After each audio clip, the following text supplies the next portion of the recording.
हाय साथियों, आप सभी का स्वागत है। आज हम अपने वीडियो में कुछ इम्पोर्टेंट सवाल बताएंगे जो आपके बोर्ड परीक्षा में 6 नंबर में पूछे जाएंगे। वीडियो को पूरा देखिएगा और आप बहुत आसानी से समझ जाएंगे। अगर समझ में आएगा तो चैनल को सब्सक्राइब जरूर कीजिएगा। चलिए देखते हैं। यहाँ पर सवाल दिया गया है, निम्नलिखित बारंबारता बंटन का माध्यक ज्ञात कीजिए। बहुत बच्चे कंफ्यूज रहते हैं, माध्यक क्या है। माध्यक और माध्यिका दोनों सेम है। माध्यक और माध्यिका क्या है, दोनों सेम है। आप कंफ्यूज नहीं होंगे। यहाँ पे आपका क्वेश्चन दिया रहेगा, एक टेबल में आपका वर्ग दिया रहेगा जिसे वर्ग अंतराल कहते हैं, और दूसरे में आपका बारंबारता दिया है। दो दो टेबल आपका दिया रहेगा। तो हम यहाँ पे 3 लाइन बनाएंगे, यहाँ पर 3 टेबल बनाएंगे। एक में वर्ग अंतराल जो दिया गया है, बारंबारता जो दिया गया है, और दूसरे में हम लिखेंगे संचयी बारंबारता। अब हम आपको सिखाएंगे कैसे संचयी बारंबारता लिखते हैं। तो संचयी बारंबारता लिखने के लिए सबसे पहले 3 को यहाँ 3 लिख देंगे।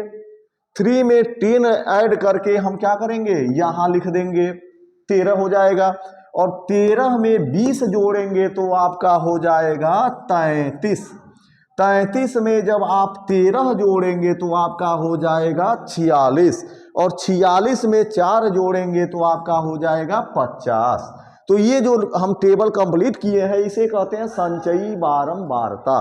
और आप एक काम और करेंगे, जो बारंबारता है उसको पूरा ऐड कर लेंगे, सबको जोड़ लेंगे, तो ये हमें प्राप्त होता है n की वैल्यू।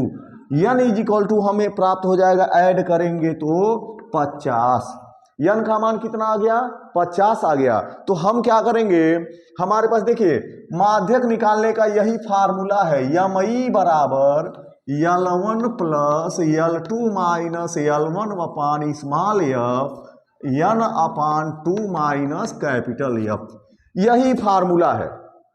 इसी फार्मूले से हम लोग क्या निकालेंगे, माध्यिका निकालेंगे, या फिर उसी को क्या कहते हैं, माध्यक कहते हैं। तो चलिए देखते हैं हम क्या करते हैं। देखेंगे n की वैल्यू कितनी हुई है, 50 हुई है। तो हम क्या करेंगे, n/2 ज्ञात कर लेंगे। n/2 जब ज्ञात करेंगे तो 50 में 2 का भाग दिया जाएगा तो हमें प्राप्त हो जाएगा 25। हमें क्या प्राप्त होगा, 25 प्राप्त होगा। तो हम अब देखेंगे 25 जो है इस संचयी बारंबारता में कहीं नहीं है। तो इसके लिए हम करेंगे क्या, देखेंगे 13 के ऊपर, किसके ऊपर, 13 के ऊपर और 33 तक हमको इस लाइन से मतलब रहेगा। जो 13 से ऊपर जाएंगे यानी 14 अगर है, पदों की संख्या n/2 कितना आया, अगर 14 आ गया तो 13 के ऊपर आ जाएंगे। 33 तक हमको इसी लाइन से मतलब है। तो हम सबसे पहले n/2 ज्ञात करेंगे और ये देख लेंगे कि कितना आया। तो इसमें तो 25 आया है। तो जब 25 आया तो 25 हम क्या बताए हैं, 13 के ऊपर जो जाएंगे तो किसके अंतर्गत आ जाएंगे, 33 के। तो 33 के लाइन में देखेंगे तो हम ये वर्ग अंतराल जो है इसे हम कहते हैं माध्यिका वर्ग। क्या कहते हैं, माध्यिका वर्ग। तो यहां से हमें प्राप्त हो जाएगा L1 बराबर हम लिखेंगे 40 और L2 बराबर हम लिखेंगे 50।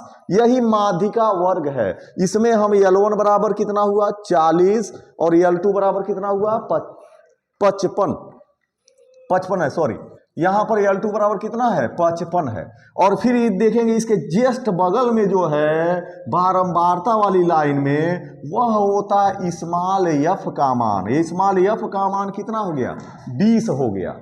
फिर हमको एक चीज और चाहिए, कैपिटल F। तो कैपिटल F का मान हम देखेंगे, इसी लाइन में ऐसे चलेंगे और एक कदम ऊपर चले जाएंगे तो ये हो जाएगा आपका 13। कैपिटल F का मान कितना हो गया, 13। अब यही मान हम इस जो हमारे पास फार्मूला है उसमें भर देंगे। तो mi का मतलब माध्यक, माध्यक बराबर L1 की वैल्यू कितनी है, 40, प्लस लिखेंगे L2 की वैल्यू कितनी है, 55, माइनस लिखेंगे L1 की वैल्यू कितनी है, 40, अपान लिखेंगे आप स्मॉल f की वैल्यू कितनी है, 20। अब ये क्या करेंगे, n/2, हम जानते हैं n/2 की वैल्यू कितनी है, 25, माइनस कैपिटल F की वैल्यू कितना है, 13, अब देखिए यहाँ पर ये 40 प्लस हो जाएगा, ये 15 बचेगा। कितना बचेगा? 15/20। और यहाँ पर आप देखेंगे तो 25 में से जब 13 घटा देंगे तो यहाँ बच जाएगा 12। और इसको ऐसे डिवाइड कर दीजिए, 4 से क्या करेंगे? डिवाइड कर देंगे तो 3 बार में, और ये आपका 5 बार में। फिर आप देखेंगे इस 5 से इस 15 को डिवाइड कर देंगे तो कितने बार में? 3 बार में। और 3 कितना हो जाएगा? 40 ये है, और 3 × 3 हो गया आपका 9। तो ये आपका हो गया 49। यानी हमारा यमई जो निकल गया माध्यक वो कितना आया? 49। तो इस तरह से ये क्वेश्चन आपका 6 नंबर में पूछा जाएगा। वीडियो पर बने रहने के लिए धन्यवाद।